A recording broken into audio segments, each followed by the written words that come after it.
Bismillahirrahmanirrahim. Alhamdulillahi Rabbil Alameen. Wassalatu wassalamu ala ashrafil Anbiya wal Mursaleen. Muhammadur Rasulullah sallallahu alayhi wa ala alihi wa sahbihi wasallam tasliman kathiran kathiran. Amma ba'du. My brothers and sisters, we are at this point where Rasulullah sallallahu alayhi wa sallam has made what is known as the Baytul Aqaba, after which he was going to make his migration to Medina. The word migration itself, I want you to put this in perspective. Please remember that Rasulullah ﷺ and the Sahaba who went with him to Medina were really refugees. They were not migrants. They did not wake up one day and say, you know what, the economic situation in Medina is better, they've got better job opportunities and so on, and Makkah is less, so let's go there and find ourselves jobs and so on and start businesses. They didn't go for that. They went because they were driven from their homes. They were driven from their homes. Some of them lost family. Rasulullah ﷺ himself lost his daughter who was murdered. All of them lost their entire wealth. They lost their properties. All of those were confiscated. They were stolen from them, and they never got them back. Right? It's a very important thing to understand. So they went as refugees to Medina. And in that context, we have to see the conduct of the Ansar. And the Ansar had a pact and they had a deal with Rasulullah ﷺ, which is the Baytul Aqaba, the bayah they made at Al-Aqaba, where Rasulullah ﷺ told them what he wanted from them. They agreed, and Rasulullah ﷺ promised them Jannah. They did not have this deal with any of the other Muhajirun. Right? They had it with Muhammad ﷺ alone. Rasulullah ﷺ said, he said, you will support me. He did not say, you will support me and everyone who migrates or who comes from Makkah or anywhere else with me. He didn't say that. But what did the Muhajirun do? The Ansar, what did they do? They supported everybody. Right? They had no deal. Please notice, they did not, for example, create a refugee camp in Medina and say, all these people who come here, they're going to sit in this camp, they're going to stay in the camp, and we will feed them and we'll take care of them, but no. The formation of the Ummah of Muhammad ﷺ is one of the greatest miracles that I know of the Rasul alayhi salam. And it is something which is so, especially in today's context, so mind-blowing, that these people, they welcomed the Muhajirun, they welcomed these destitute people from Makkah and from other places who had nothing with them into their homes. They shared their food with them, they shared their wealth with them, they shared all that they had with them. And they did it to the extent where the Muhajirun actually, within quotes, complained to Rasulullah ﷺ. They said, Ya Rasulullah ﷺ, these people, the Ansar, we work on their farms, they pay us, and then they share with us the produce. Right? This is beyond generosity. And the Muhajirun, within quotes, as I said, complained. They said, Ya Rasulullah, we are afraid that they will take all the good deeds with them and we will get nothing. Rasulullah ﷺ smiled and he said, make dua for them. He said, thank them and make dua for them and Allah will give you. Now, so this pact happened, this treaty of Baytul Aqaba happened. And after that, as I told you, some of the people who had gone to Al-Habasha, Aksum, Eritrea, Abyssinia, different names for that area today, some of them came back to Makkah. Now, Salama radiallahu anha was one of them. Later she became, Rasulullah married her after her husband passed away. Her husband Abu Salama was a very dear and close friend of Rasulullah, and he and Salama, their marriage was the stuff of legends.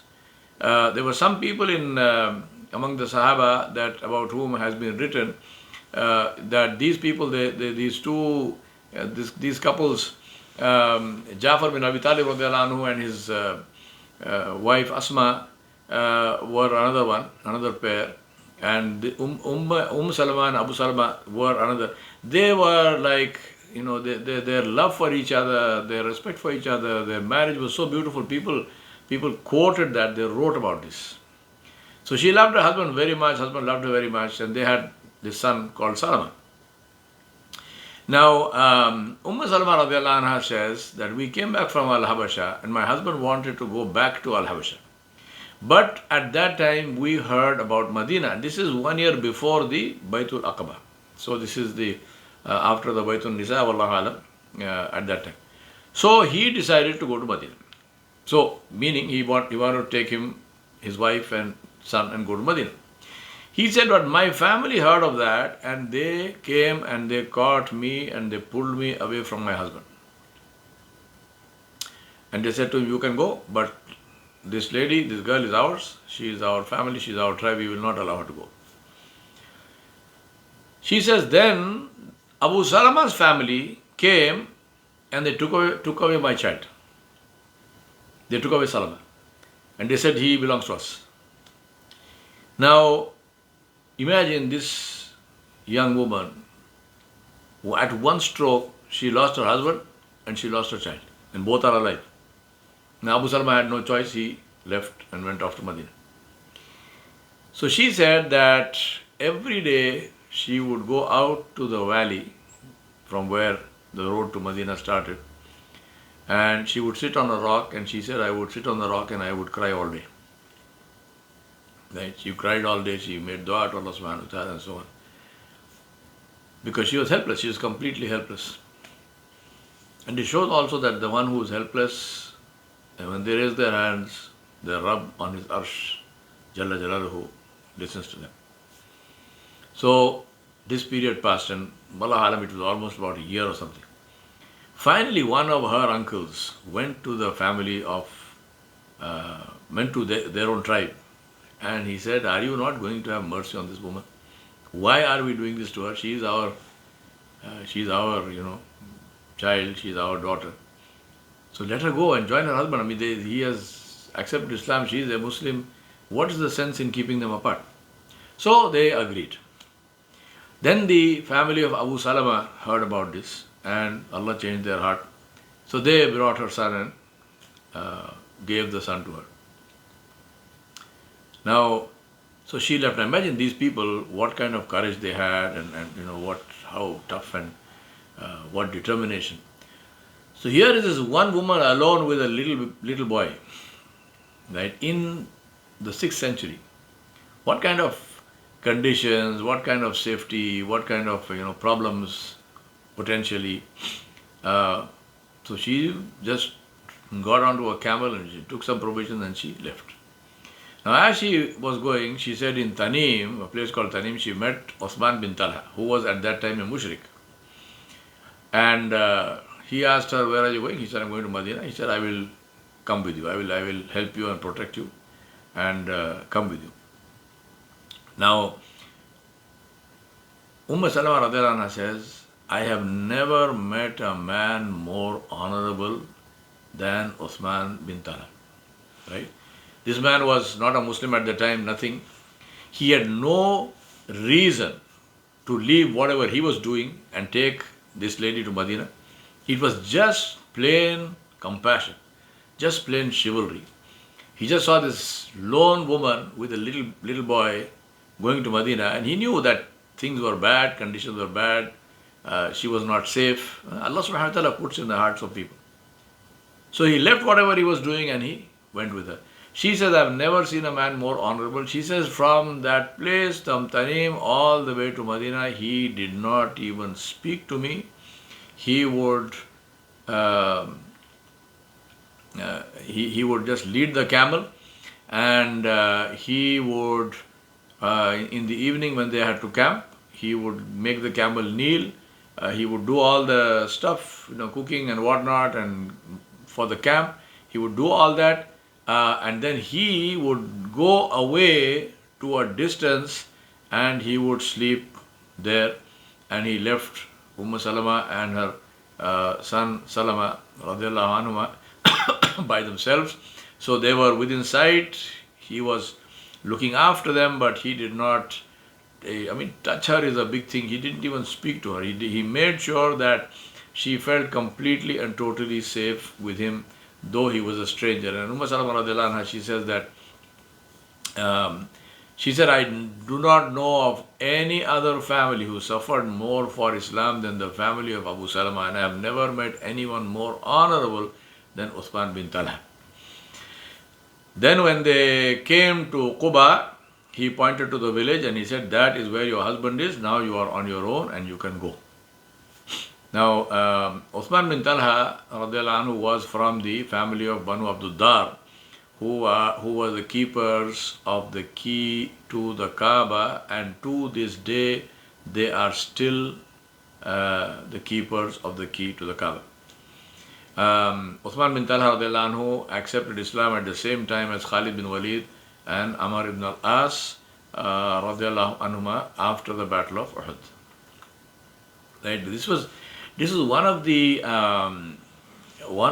qualities, and Rasulullah said this. He said Allah subhanahu wa ta'ala chose the best people to be Muslims.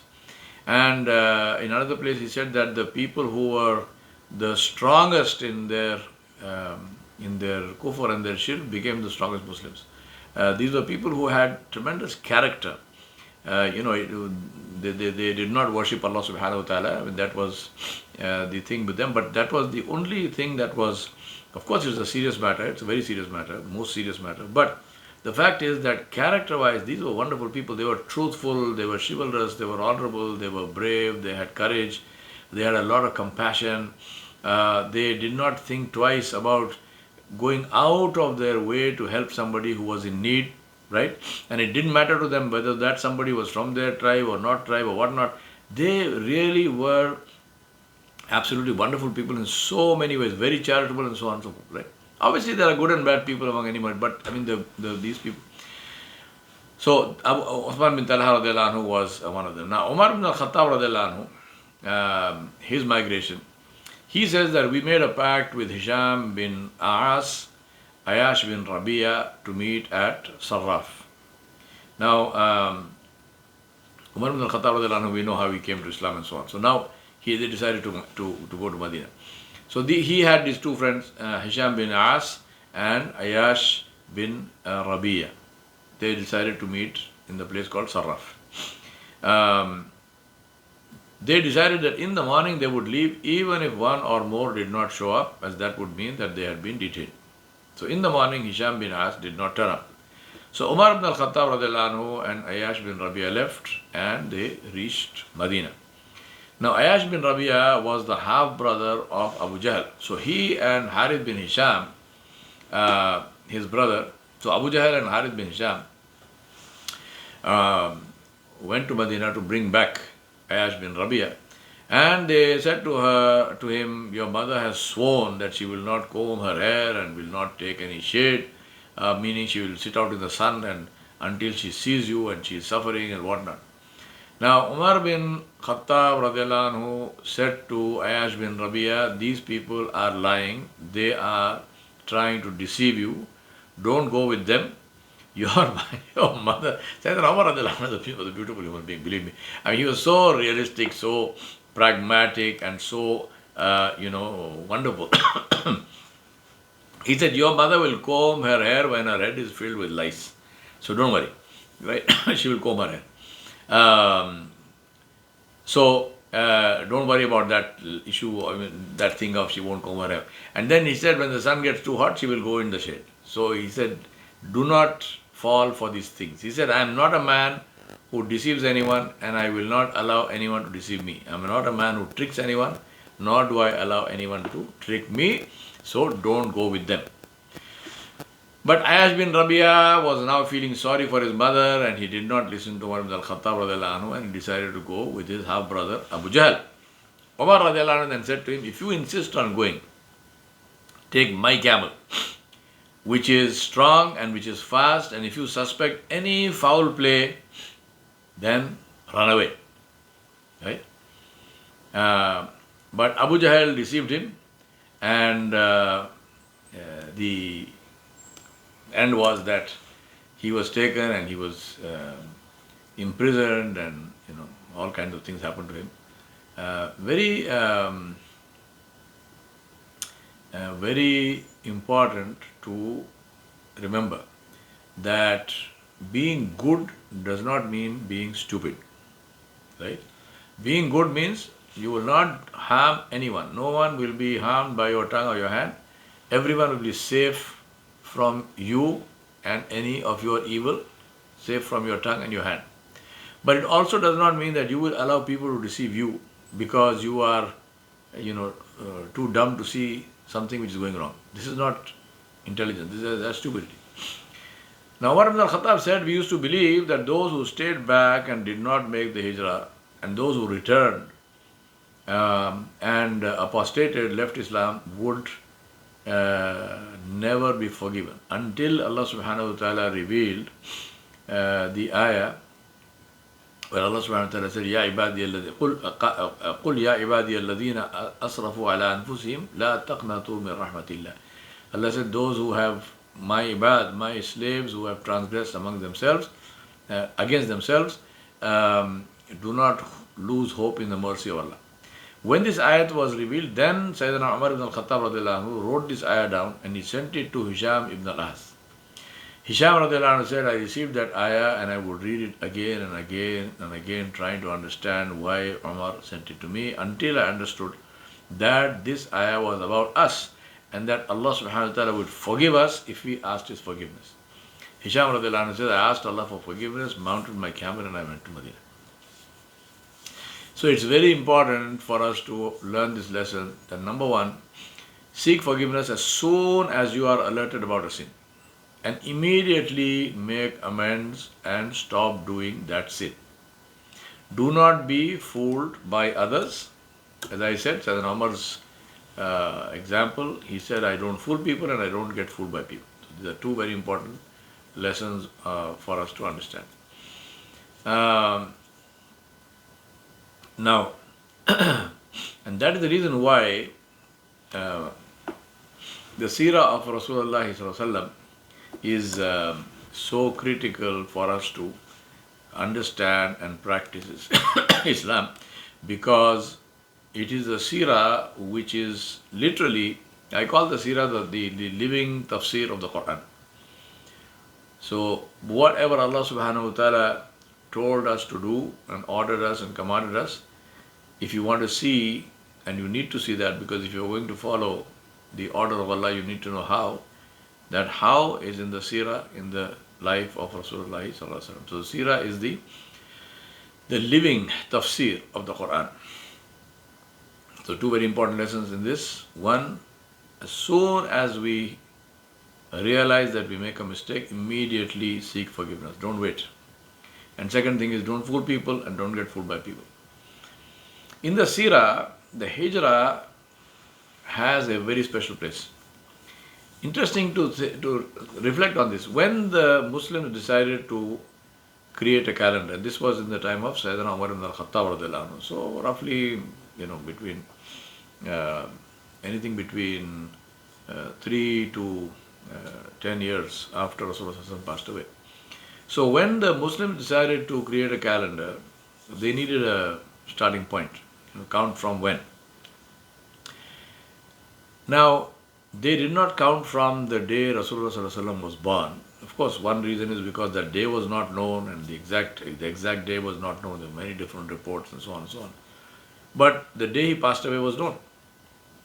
They didn't start from there, neither from his birth date nor from his death date. They started from the day he arrived in Medina. Now just think about that. Why is this so important. Many of the Mufassirin have said the reason why they chose the date of Hijrah is symbolically, this is also an indication of how critical and important is action in Islam. Right? Because the Hijrah was the first major action taken for the establishment of Islam on earth and the establishment of the Muslim state. Now,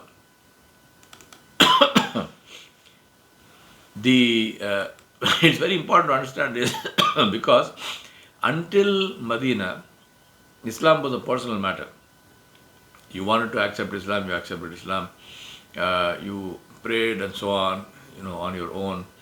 Of course, they did have, they used to pray in Baytul Arqam in Medina, in Mecca, but it was not a regular, it was not a masjid as in a regular 5 times salah and adhan and so on. All this was not there. So they, even though of course, one reason of course was that the salah itself, the 5 salah were actually made fard only in the last year of Rasulullah being in Medina. But despite all that, the point being that an established system of action, of beliefs, of practice was not established in Makkah. It was, all of that happened in Medina. The masjid was built, the salah was established, zakat was established, the covenant and the agreement between the people of Medina, the Jews and the others, and Rasulullah and the Muslims, all of this came into being. So all of these were actions which show us of a new time in Islam where it was the establishment of collective action and collective decision making, the establishment of the state itself. About the Hijrah itself, Allah subhanahu wa ta'ala said, قُلْ يَا عِبَادِ الَّذِينَ آمَنُوا اتَّقُوا رَبَّكُمْ لِلَّذِينَ أَحْسَنُوا فِي هَذِهِ الدُّنْيَا حَسَنَةً وَأَرْضُ اللَّهِ وَاسِعَةٌ إِنَّمَا يُوَفَّى الصَّابِرُونَ أَجْرَهُم بِغَيْرِ حِسَابٍ.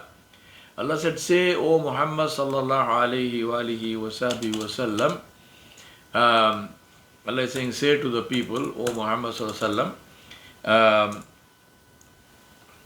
O my slaves who believe in Allah subhanahu wa ta'ala, be afraid of your Rabb, meaning fear Allah subhanahu wa ta'ala's displeasure and keep your duty to Him. Have taqwa.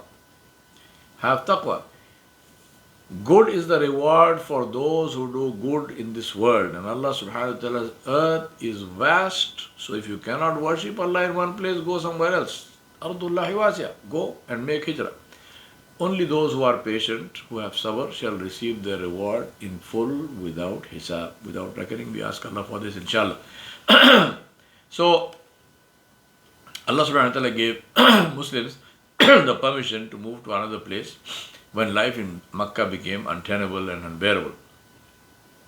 And then, of course, Allah subhanahu wa ta'ala also mentioned, وَالَّذِينَ هَاجَرُوا فِي اللَّهِ مِن بَعْدِ مَا ظُلِمُوا لَنُبَوِّئَنَّهُمْ فِي الدُّنْيَا حَسَنَةً وَلَأَجْرُ الْآخِرَةِ أَكْبَرُ لَوْ كَانُوا يَعْلَمُونَ الَّذِينَ صَبَرُوا وَعَلَى رَبِّهِمْ يَتَوَكَّلُونَ.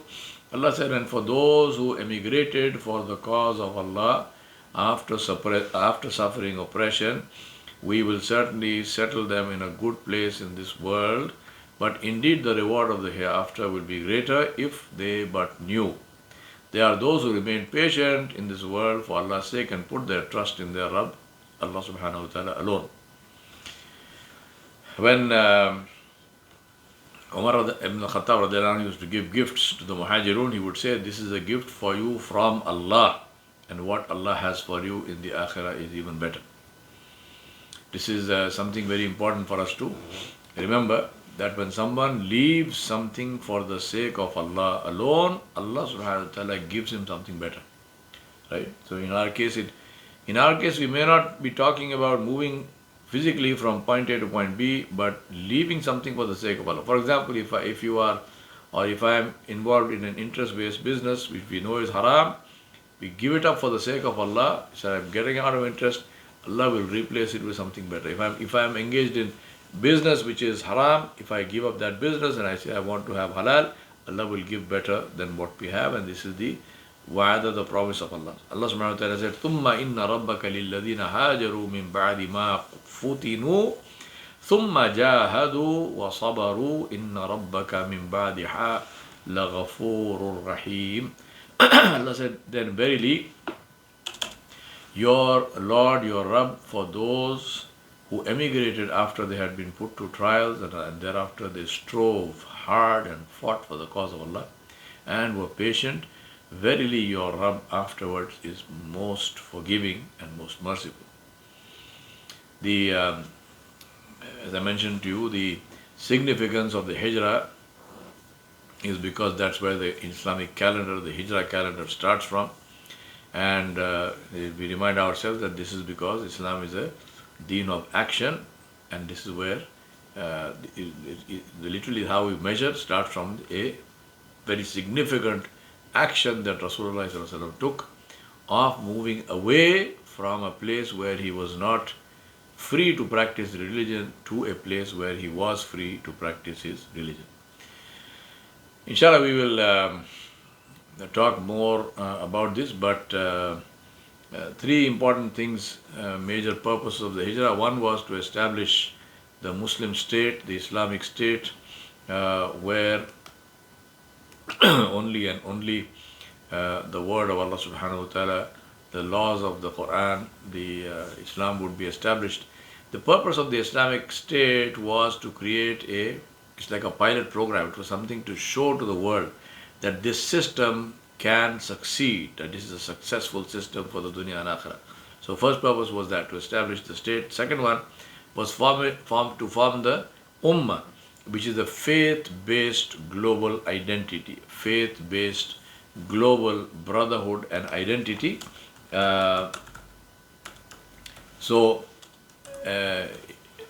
Especially if you think about it in a culture which was very tribalistic, it was not faith-based, it was lineage-based, it was whose son you are and whose daughter you are and which tribe you belong to. All of these things had importance. This was one of the reasons. And third was for the propagation of Islam, Dawatul Islam. So establishing the state, formation of the Ummah, and Dawat of Islam. As I said, we will inshallah talk about these things in great detail, inshallah, in our next classes.